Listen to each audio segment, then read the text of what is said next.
go, place, go, place. I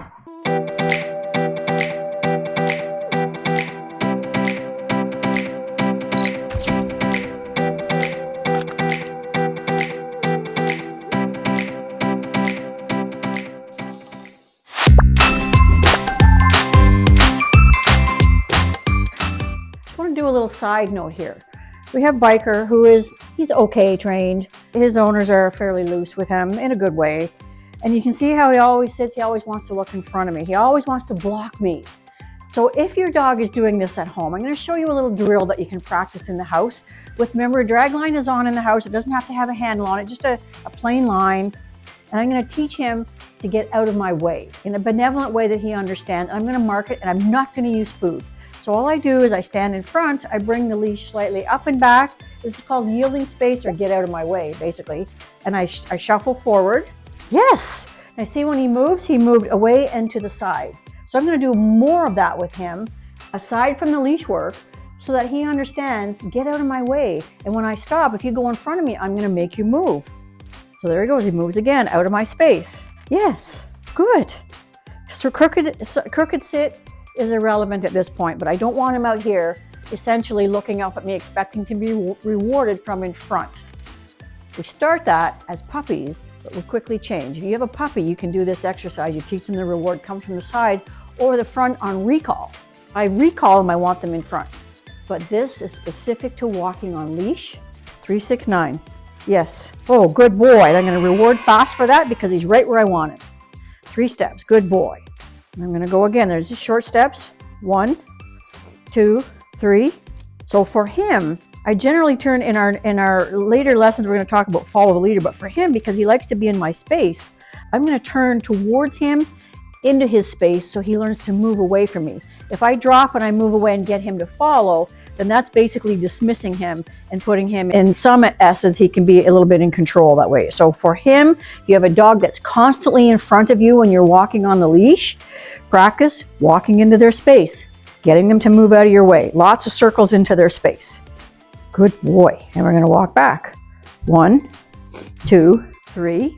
There he goes again. He's a little bit in front. I'm going to move him. I'm going to just move him around. He's not going to get any reward till he's beside me. Yes, that's better. Good boy. We'll do one more round with Biker, and then we're going to switch. So I'm going to back up, get him to come with me, back up. No, he can't go with him, not yet. Good boy. There we go. See, he's insisting on food. It's okay. It's our rules, not his. So here we go again. Notice my hand position. Loop is over my thumb. Fist is gripped against the handle. I have the choice loop. Keep my hand low. If you want, you can still do this.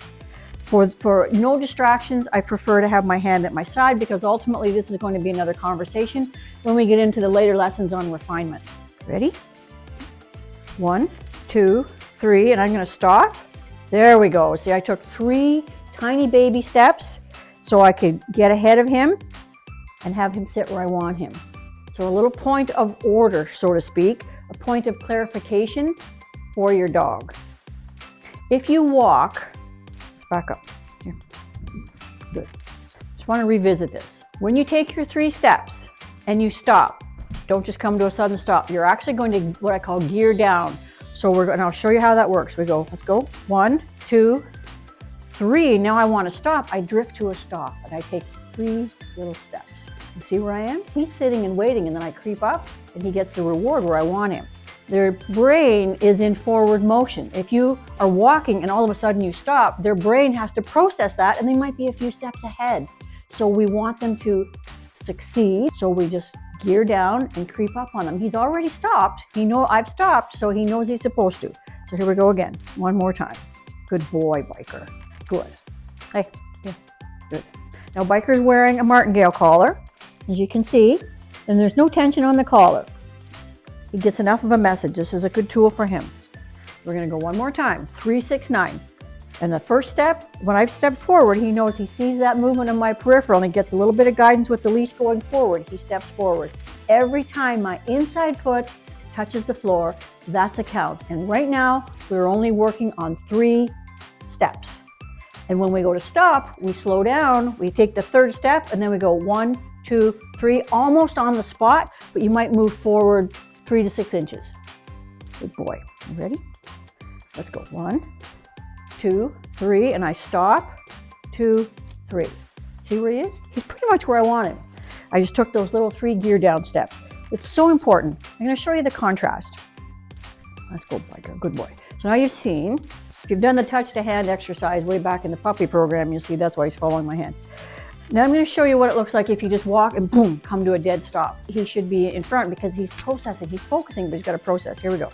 1, 2, 3.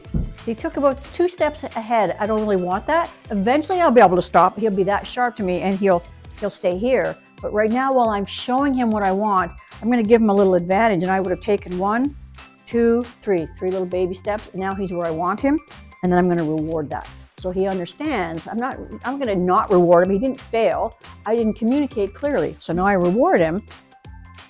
Hey, Prince, go, place, go, place. I'm not taking that back talk from him.